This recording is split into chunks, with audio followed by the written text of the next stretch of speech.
आउज़ुबिल्लाहि मिनश्शैतानिर्रजीम बिस्मिल्लाहिर्रहमानिर्रहीम। मुहतरम सामईन व नाज़रीन अस्सलामु अलैकुम व रहमतुल्लाह। मारिफ़ इस्लामिया में हम आपका खैर मकदम करते हैं। हमारा आज का मौजू है तलाक़।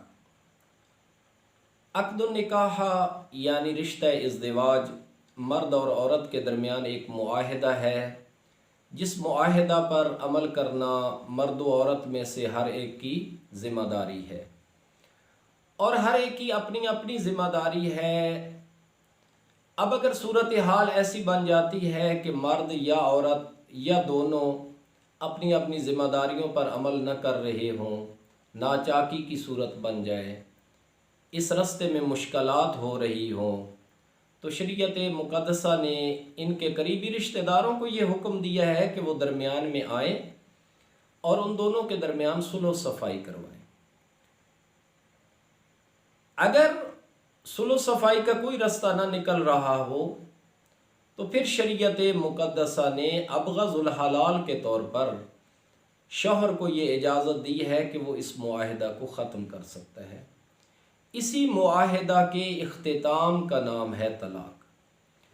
और सिर्फ मर्द को ही नहीं बल्कि औरत को भी बज़ा औक़ात बाज़ हालात में ये इजाज़त है कि वो हाकिम शरई की तरफ रुजू करके इस मुआहिदा को ख़त्म करवा सकती है। तलाक़ बिल अरकान है, तलाक़ के रुकन हैं और हर रुकन की अपनी अपनी शराइत हैं। तलाक़ के 4 अरकान हैं। तलाक़ का पहला रुकन है मुतल्लिक यानी तलाक़ देने वाला। जो आदमी तलाक़ दे रहा है उसमें 4 शराइत का होना ज़रूरी है। अगर ये 4 शराइत मौजूद होंगी तो तब इसकी दी हुई तलाक़ सही शुमार होगी। पहली शर्त यह है कि तलाक़ देने वाला बालिग हो। नाबालिग बच्चे की दी हुई तलाक़ सही नहीं है। हाँ, बाज़ बुज़ुर्गान बाज़ उलमाए आलम फरमाते हैं कि तिफ़्ल मुमय्यज़ जो 10 साल का हो उसकी तलाक़ सही शुमार होती है, लेकिन 10 साल से कम बच्चे पर तमाम उलमा का इत्तेफाक है कि उसकी तलाक़ सही नहीं है। दूसरी शर्त यह है कि तलाक़ देने वाला आकिल हो। एक आदमी अगर नशे की हालत में है, सकरान है यानी मदहोश है, या एक आदमी बेहोश है, हालत मदहोशी में या हालत बेहोशी में वो तलाक़ देता है तो वो तलाक़ दुरुस्त नहीं है। इस तरह एक आदमी पागल है, मजनून है। मजनून की 2 किस्में होती हैं, एक मुसलसल मजनून जो लगातार पागल है, इसकी दी हुई तलाक़ भी ठीक नहीं है। इसी तरह जो पागल अदवारी है, अगर वो पागलपन के दौर में तलाक़ देता है तो वो तलाक़ सही शुमार न होगी। हाँ, अगर वो इफ़ाक़ा की सूरत में तलाक़ दे रहा है तो वो तलाक़ शरीयत मुक़द्दसा में सही शुमार होगी। तीसरी इसकी शर्त यह है कि अपने इख्तियार से आदमी तलाक़ दे। अगर किसी आदमी को जान, माल, इज़्ज़त व नामूस की धमकी देकर इस तरह मजबूर कर लिया जाता है तलाक़ देने पर कि उसका अपना इख्तियार ख़त्म हो जाता है, उसका अपना इख्तियार सल्ब हो जाता है, तो ऐसी सूरत में दी हुई तलाक़ सही शुमार नहीं होती। लेकिन मजबूर होने की भी 3 शर्तें हैं। अगर ये 3 शराइत होंगी तो समझा जाएगा कि ये आदमी मजबूर है, और अगर ये 3 शराइत ना होंगी तो समझा जाएगा कि ये आदमी मजबूर नहीं है। पहली शर्त ये है कि जो आदमी किसी को मजबूर कर रहा है और जो वो धमकी दे रहा है वो इतना कुदरतमंद हो, इतना ताकतवर हो, इतना पावरफुल हो कि वो अपनी धमकी को अमली जामा भी पहना सकता हो, सिर्फ गीदड़ भभकी के तौर पर न हो। दूसरी शर्त यह है कि जिसको मजबूर किया जा रहा है और जिसको ये धमकी दी जा रही है ये बेचारा हो, लाचार हो, कमज़ोर हो कि उसकी दी हुई धमकी से बचाव और दिफा न कर सकता हो। और तीसरी शर्त यह है कि वो धमकी भी ऐसी हो जो खुद इसके लिए और इसके मुतल्लिकीन में से किसी एक के लिए ज़रर रसा हो, तो ऐसी सूरत में अगर ये 3 शराइत पाई जाएँ तो समझा जाएगा कि ये मजबूर है। ऐसी सूरत में इसकी तलाक सही शुमार न होगी। चौथी शर्त ये है कि इंसान अपने इरादा से तलाक दे। लिहाजा अगर बिला कस्दो इरादा वो तलाक देता है तो वो तलाक सही नहीं है। हमारी रिवायात में मासूमीन अलैहिस्सलाम के बहुत से अकवाल ऐसे मिल जाते हैं कि उन्होंने फरमाया ला तलाका इल्ला लिमन अराद तलाका, कि तलाक उस आदमी की सही है जो तलाक का इरादा भी रखे, जो अपने इरादा से तलाक दे। ये तो थी मुतअल्लिक शराइत। दूसरा रुकन है तलाक का मुतल्लका, यानी वो औरत जिसको तलाक दी जा रही है, उस औरत में 5 शराइत का होना ज़रूरी है। पहली शर्त यह है कि वो ज़ौजा हो।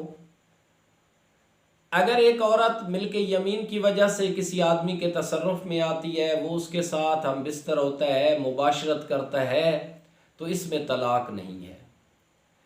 दूसरी शर्त यह है कि वो अक़्दे दाइम वाली ज़ौजा हो, अक़्दे मुतआ वाली ज़ौजा न हो, क्योंकि अक़्दे मुतआ में तलाक नहीं है, बल्कि यहाँ अगर मुद्दत ख़त्म हो जाएगी या ये है कि शौहर औरत को मुद्दत बख्श देता है तो मुतआ खुद ब खुद ख़त्म हो जाएगा। यहाँ तलाक की सूरत या तलाक की ज़रूरत नहीं है।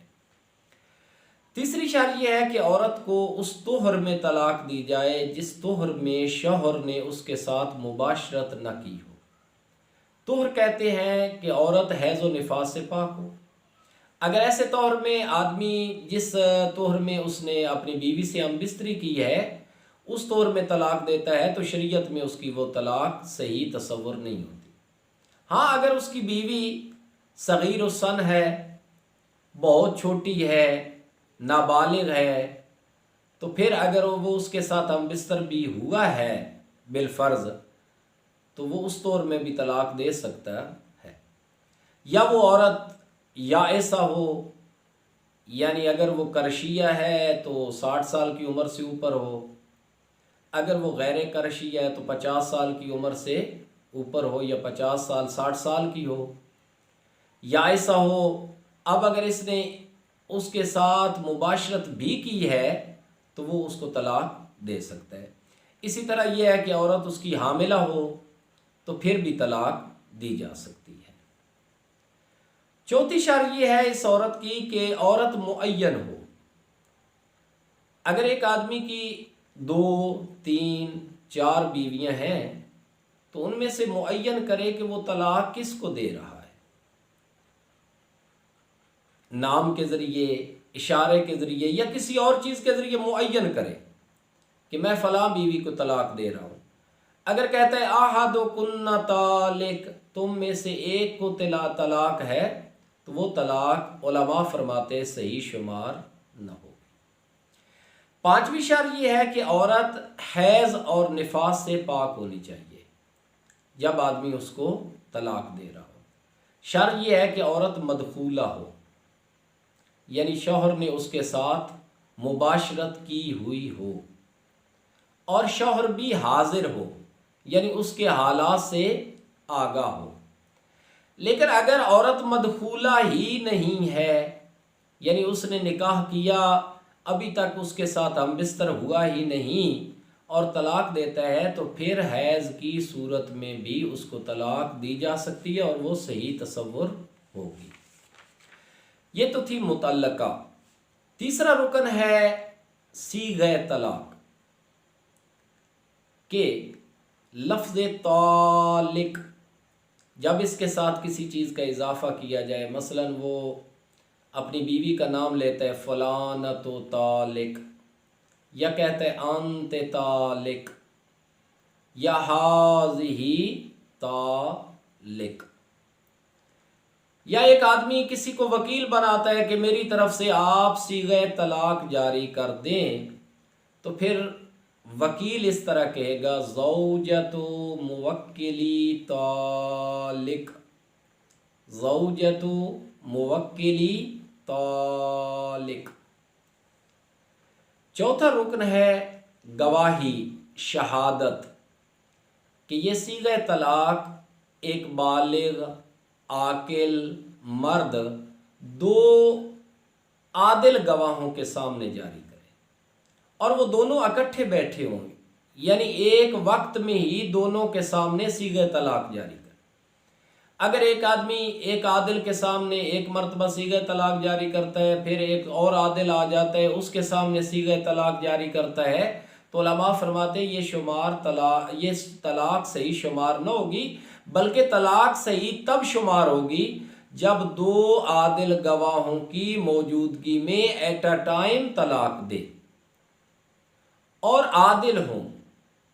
अदालत एक मलके नफसानिया है जो इंसान को इताअत खुदाबंदी करने पर उभारता है और नाफरमानी खुदा से इंसान को रोकता है। यानी ज़ाहिरन एक आदमी अच्छा भला इंसान हो वो आदिल शुमार होगा, जिस तरह गैर आदिल यानी फासिक आदमी के पीछे नमाज जायज़ नहीं है, जिस तरह वो नमाज की इमामत नहीं करवा सकता, इसी तरह वो गवाह भी नहीं बन सकता। तो ये है 4 अरकान, मा शराइत अगर होंगे तो तलाक सही तसव्वुर होगी। हम इंशाअल्लाह अगले दर्स में तलाक की अक़साम बयान करेंगे और तलाक के मुतल्लिक़ा जो मसाइल होंगे इंशाअल्लाह उनको बयान करेंगे। तब तक के लिए इजाज़त दीजिए। अस्सलामु अलैकुम व रहमतुल्लाहि व बरकातहू।